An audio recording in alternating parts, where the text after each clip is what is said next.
Hi hello everyone. இன்னைக்கு நம்ம என்ன டாபிக் பத்தி பார்க்க போறோம்னா, கிருஷ்ணரு தான் பீமனோட பையன் அவர் கடோத்கஜன் இறந்து கர்ணன் கையால இறந்து விழுகும்போது மாறு தட்டி சிரிப்பாராமா. அது ஏன்னு நிறைய பேருக்கு தெரியாது. அந்த கதையை நீங்க மகாபாரத தொடர் பார்த்திருந்தீங்கனாலும் சரி, நீங்க விஜய் டிவி மகாபாரத தொடர் பார்த்திருந்தீங்கன்னா அந்த கதையை காமிச்சிருக்க மாட்டாங்க. ஆனா அது உண்மையால் நடந்தது. மகாபாரதத்துல வியாசர் அதை எழுதியிருக்காரு. கடோத்கஜ வதம்ங்கிற அந்த இதுல எழுதியிருக்காரு. அந்த இதுல என்ன குறிப்பிட்டிருப்பாருன்னா, கிருஷ்ணரு அந்த வியாசர் என்ன குறிப்பிட்டிருப்பாருன்னா, கிருஷ்ணர் அதாவது அந்த கர்ணன் அவர் பானம் விடுவார்ல, இந்திரபானம் விட்டு கடோத்கஜன் கீழே மடிஞ்சு விழுவானமா. விழுகும்போது கிருஷ்ணருக்கு சிரிப்பு வரும். என்னடா அது கிருஷ்ணர் சிரிக்கிறாரே அப்படின்ட்டு அர்ஜுனனுக்கு கோபம் வரும். எதுக்கு நீங்க கிருஷ்ணர் சிரிக்கிறீங்க, விழுகிறது நம்மளோட ஆள் அப்படின்னு சொல்லும் போது என் பையன் தானே விழுகிறான், நம்ம பீமனோட பையன் தானே விழுகிறான், ஏன் நீங்க அதுக்கு சிரிக்கிறீங்க, மாறு தட்டி சிரிக்கிறீங்க அப்படின்னு சொல்லும் போது கிருஷ்ணர் அந்த சிரிப்பு புன்னையிலேயே சொல்லுவாராமா.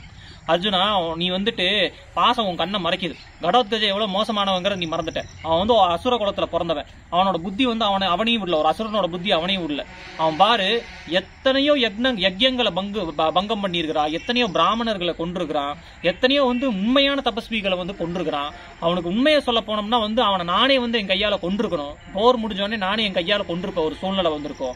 ஆனா இப்ப ஒரு வீர மரணம் அடைஞ்சு அவன் மோட்சம் அடைகிறான். நீ உண்மையில சந்தோஷம் தான் படணும். அதாவது நானே வரம் கொடுத்துருக்கேன். அதாவது இந்த போர்க்களத்துல யார் யாரெல்லாம் இறக்குறாங்களோ அவங்க வீர சொர்க்கம் பிராப்தி அடைவாங்க. நானே வரம் கொடுத்துருக்கேன். உண்மையை சொல்ல போனா கடோத்கஜ இத்தனை பாவம் பண்ணி அவன் போர்க்களத்துல உழுகிறானே, நீ சந்தோஷப்படு. உண்மையை சொல்ல போனா என்னோட வரத்தையும் நான் பழிக்க வச்சிருக்கிறேன். அதே சமயத்துல அவன் செஞ்ச பாவத்துல இருந்து அவனுக்கு விமோச்சனமும் கொடுத்திருக்கிறேன். இந்த பாவம் பண்ணவங்களுக்கு சீக்கிரம் விமோச்சனமே கிடைக்காது. ஆனானப்பட்ட பைரவரே பிரம்ம கபாலம், அந்த பிரம்மதேவரோட தலையை வெட்டி எடுப்பார்ல, அதுக்கு 12 வருஷம் பிரம்மகத்தி தோஷம் பிடிச்சு விரதம் எடுத்தாரு. ஆனானப்பட்ட பைரவரே எடுத்தாருங்கிற போது இவன் எத்தனை பிராமணர்களை கொண்டிருக்கா, எத்தனை யஜ்யத்துக்கு பங்கம் பண்ணிருக்கான். அவனுக்கு நியாயப்படி பார்த்தா நான் மோட்சம் கொடுத்துருக்க கூடாது. இப்ப அவன் செத்து மோட்சம் அடைஞ்சிருக்கான். பாவம் பண்ணிட்டு மோட்சமும் அடைஞ்சிருக்கான். அதுக்காக நான் சிரிக்க கூடாது நீ நினைச்சா எப்படி? எத்தனை முனிவர்களுக்கு அவன் தொல்லை கொடுத்திருப்பான். நான் சிரிப்பேன், உனக்கு நீ கோவப்பட்டா பட்டுட்டு போ அப்படின்னு சொல்லிட்டு சொல்லுவார். இதுக்கு பின்னாடி இருக்க தாத்பரியம் என்னன்னா, ஒருத்தங்களுக்கு நீங்க அவங்கள பார்த்தா நீங்க கதையை கேட்கறீங்க, அதை வச்சு நீங்க நல்லவங்க கெட்டவங்கன்னு ஒரே ஸ்பாட்ல எடை போட முடியாது. சம் பீப்புள் பாக்குறதுக்கு நல்லவங்களா இருந்தாலும் அவங்களுக்கு பின்னாடி ஒரு நெகட்டிவ் சைடு இருக்கிறதுக்கான வாய்ப்பு இருக்கு. அதனால நீங்க ஒருத்தங்களை டப்புன்னு ஜட்ஜ் பண்ணாதீங்க. அதுக்காக என்ன பார்த்தாலும் சந்தேகப்பட்டு இருக்காதீங்க. You should be open to any possibilities. இன்னொன்னு எடுத்துக்கிட்டோம்னா, ஒருத்தங்களுக்கு ஒரு நிகழ்வு நடக்குதுன்னா அது ஒரு காரணமா தான் நிச்சயமா நடக்கும். இறைவன் எந்த காரணத்துக்காகவும் உங்களுக்கு ஒரு நிகழ்வை காரணம் இல்லாம நடத்த மாட்டார். உங்களுக்கு இதே மாதிரி இன்னொரு கதை சொல்றேன் பாருங்க. அது எந்த காரணமும் இல்லாம உங்களுக்கு ஒரு அநியாயம் நடக்காது. எந்த காரணமும் இல்லாம உங்களுக்கு ஒரு நெகட்டிவான இன்சிடென்ட் நடக்காது. எப்பவுமே ஒரு காரணத்தோட தான் நடக்குங்கிறதா கடோத்கஜனோட கதையில உண்மை. அவன் செத்தது அநியாயம் அப்படின்னு நீங்க சொன்னீங்கன்னாலும் ஒரு லெவல்ல கடோத்கஜன் அவன் செஞ்ச முனிவர்களுக்கு செஞ்ச பாவம் தான் அவனை கொடூரமா அந்த இதுல சாவ வச்சது. யோசிச்சு பாருங்க. அவன் நைட்ல தான் யாரக்க அசுரர்கள் பவர்ஃபுல்லா இருப்பான், கரெக்டா? ஆனா நைட் பவர்ஃபுல்லா இருந்தோ போர்க்களத்துல சாக வேண்டியது இருந்தது. இது பிராப்தம். ஏன்னா அவன் செஞ்ச பாவம் தான் அவனை சாகடிச்சு. இப்போ இன்னொரு ஆங்கிள் எடுப்போம். இப்போ கிருஷ்ணரும் அர்ஜுனனும் ஒரு அதாவது இது மகாபாரத போர் நடக்கிறதுக்கு முன்னாடி இந்த வனவாசம் இருக்கிற டைம்ல கிருஷ்ணரும் அர்ஜுனனும் மாறு வேஷத்துல ஒரு ஊருக்கு போவாங்க. போயிட்டு இருக்கும்போது எடுத்துக்கிட்டீங்கன்னா ஒரு கிராமத்துக்கு போவாங்க.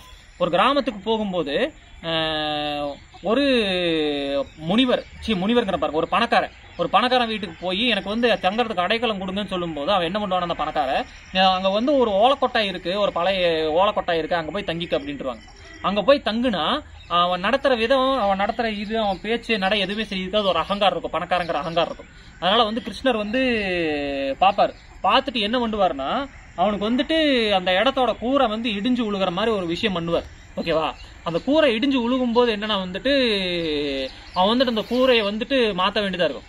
அப்ப எடுத்துக்கிட்டோம்னா அந்த கூரையை மாத்தும் போது அவர் அந்த இடத்த விட்டு போயிடுவாங்க. ஆனா அவன் செஞ்ச பாவத்துக்கு அர்ஜுனனுக்கு கோபம். இவன் என்ன நம்மள ரொம்ப அவமதிக்கிறா, ஒரு கேவலமா நடத்தினா, அவனையே நீ தண்டிக்கல கிருஷ்ணா அப்படின்னு சொல்லிட்டு கோபம் இருக்கும். அதை ஒன்னும் இல்ல அர்ஜுனா, என்னோட குணம் மன்னிக்கிறது, அதனால விட்டுரு அப்படின்னு சொல்லிட்டு போவார். ஆனா ஒரு ஏழை இருப்பார். அந்த ஏழையோட வீட்டுக்கு போகும்போது எடுத்துக்கிட்டீங்கன்னா அவர் அவங்களுக்கு ஒரே ஒரு மாடு இருக்கும், ஒரு மனைவி இருக்காரு அவருக்கு அந்த மாடு மட்டும்தான் வாழ்வாதாரம். அவர் அந்த மாட்டை வச்சுதான் பொழைக்கிறாரு அப்படின்ட்டுங்கிற ஒரு நிலையில இருக்கிறவர் கிருஷ்ணரை வணங்கிட்டு நீங்க வீட்டுக்கு வாங்கன்னு உள்ள அப்படின்னு சொல்றாரு. வீட்டுக்குள்ளார போனா அவங்க வந்துட்டு அவங்களுக்கு நைட் வந்து அந்த கிடைக்கிற அந்த மாட்டுல கிடைக்கிற பாலை கொடுத்துட்டு அவங்க பாட்டுக்கு சிம்பிளா இருக்காங்க. அர்ஜுனனும் அவரும் வந்து நைட் வந்து அவங்க வீட்டுல தங்குறாங்க. காலையில எந்திரிச்சு அந்த மாடை வந்துட்டு கிருஷ்ணர் வந்து தொடுவார். அந்த மாடு வந்து செத்து போயிடும். ஆனா அர்ஜுனனுக்கு வந்து அந்த நேரத்தில் சரியான கோபம் வந்துடும். தனியா கூப்பிட்டு வச்சு, கண்ணா நீ பண்றது சரியே இல்லை, அந்த ஆனானப்பட்ட அந்த பணக்காரன் வந்துட்டு அத்தனை பாவம் மட்டும்னா அவனுக்கு வந்து நீ கூரை இடிஞ்சு விழுகிறத மட்டும்தான் செஞ்ச. ஆனா இவர் வந்துட்டு உன்னோட பக்த நம்மள நல்லா ட்ரீட் பண்ணாரு, அவரோட மாடை வந்து நீ சாகடிச்சிட்டே, இது உனக்கே அநியாயமா இல்லையா, நீ நினைச்சா தடுத்திருக்கலாம்ல அப்படின்னு சொல்லும்போது சொல்லுவார், அர்ஜுனா எது நடந்தாலும் என்ன திட்டுறதுலயே இருங்க, அதுக்கு பின்னாடி இருக்க உள்ளர்த்த யாருக்கும் புரிய மாட்டேது, நான் காரணம் இல்லாம யாருக்கும் எதுவும் பண்ண மாட்டேன். அவருக்கு அவங்க மனைவி இறக்க வேண்டியது வந்து அவரோட விதி. அந்த சொன்ன அந்த ஏழை விவசாயி வீட்டுக்கு போய் தங்குவார்ல, அந்த மனைவி இறக்க வேண்டியது அவரோட விதி. நான் அந்த மனைவிக்கு பதிலாக அந்த மாட்டோட உயிர் எடுத்துக்கிட்டேன். மனைவி இல்லைன்னு அவர் என்ன பண்ணிருப்பாருன்னு நினைச்சு பாருங்க. மாடு இருந்தாலும் அவர் வாழ்க்கையை மிச்ச அந்த காலத்தை வந்து நரக வேதனையோட தான் வாழ்ந்திருப்பாரு. ஏன்னா வந்து இனிமேல் வந்து அவர் கல்யாணமும் பண்ண முடியாது, அவருக்கு வந்து குழந்தையும் இல்லை, யாருக்கிட்ட போய் நிற்பார்? மனைவி துணை இருக்கிறத வச்சு இவங்க 2 பேரும் வாழ்ந்துக்குவாங்க கடைசி காலம் வரைக்கும். ஆனா மாடு இல்லாம இன்னொரு மாட்டை கூட அவங்க வாங்கிக்கலாம். ஏதோ யாரோ ஒருத்தர்கிட்ட தானம் கேட்டு கூட வாங்கிக்கலாம், இல்ல யாரோ ஒருத்தர் வந்து பரிதாபப்பட்டு கூட, ஏன் நானே கூட மாட்டை கொடுப்பேன், நான் கொண்டு வந்து அவருக்கு மாடு கொடுக்க முடியாது, அவருக்கு வந்து ஒரு தோட்டத்தையே கூட உருவாக்குவேன். ஆனா அந்த பணக்காரன் எடுத்துக்கிட்டீங்கன்னா அந்த கூரைக்கு கீழே, அந்த இடிஞ்சு விழுந்த கூரை இருக்குல்ல, அதுக்கு கீழே எடுத்துக்கிட்டீங்கன்னா புதையல். நானு அந்த புதையல் வந்து அவன் கண்டுபிடிச்சிடக்கூடாதுங்கிறதுக்காக கூரையை இடிஞ்சு விழுக வச்சேன். இதுல இருந்து நீங்க புரிஞ்சுக்க வேண்டிய தாத்பரியம் என்னன்னா, யாருக்கு எப்போ எதை அளக்கணும்னு இறைவனுக்கு தெரியும். உண்மையால சொன்னீங்கன்னா இறைவன் வந்து அவங்க கர்மத்துக்கு ஏற்ற மாதிரி பலன் அளப்பான். இதே அந்த பணக்கார ஒழுக்கமா நடந்திருந்தானா கிருஷ்ணர் வந்து அந்த புதையல் எடுத்து கொடுத்திருப்பார். உங்களுக்கு இந்த தாத்பரியம் புரிஞ்சுக்கணும். அப்போ கிருஷ்ணர் வந்து அந்த கூரையை இடிஞ்சு உழுக வச்சாருன்னா, அந்த கூரையை மேல மேல சீரமைக்கும் போது அங்க கீழே இருக்கிற அதை வந்து அவன் தோண்டி எடுக்க மாட்டான். அதுக்காக வந்து கூரையை மட்டும் போக்கஸ் பண்ண வச்சாரு. ஆனா அங்க எடுத்துக்கிட்டீங்கன்னா, அந்த மாடு விஷயத்துல எடுத்துக்கிட்டீங்கன்னா, அவங்க மனைவியோட உயிரை காப்பாத்தி பக்தனுக்கு நல்லது செஞ்சுட்டு போயிருக்காரு. நீங்க மேலோட்டமா பார்க்கும்போது எந்த சூழ்நிலையோ அது வந்து உங்களுக்கு கெடுதல்னு நீங்க முடிவு பண்ணிடுவீங்க. ஆனா இறைவனை நீங்க சரணாகதி அடைஞ்சீங்கன்னா காலப்போக்கில் உங்களுக்கு ஒரு விஷயம் புரிய வரும், இறைவன் உங்களுக்கு நல்லதுதான் பண்ணியிருக்காருன்னு. அது உங்களுக்கு வந்து புரியறது கொஞ்சம் டைம் எடுக்கும். இந்த ஒரு புரிதலோட விடைப்படுகிறது. இது வந்து என்னோட வாழ்க்கையோட அனுபவத்திலையும் சேர்த்து தான் நான் சொல்றேன். என்னைக்குமே இறைவன் வந்து உங்களுக்கு லாங் டேர்ம்ல கெடுதல் பண்ண மாட்டார். நீங்க அவரை நம்பினீங்கன்னா, சரணாகதி அடைஞ்சீங்கன்னா லாங் டேர்ம்ல கெடுதல் பண்ண மாட்டார். என்னைக்குமே இறைவனோட ஆக்டுக்கு பின்னாடி வந்து ஒரு காரணம் இருக்கும் அப்படிங்கிற ஒரு தாத்பரியத்தோட முடிக்கிறேன். தேங்க்ஸ் ஃபார் வாட்சிங் this video guys. I will see you in the next video. Bye.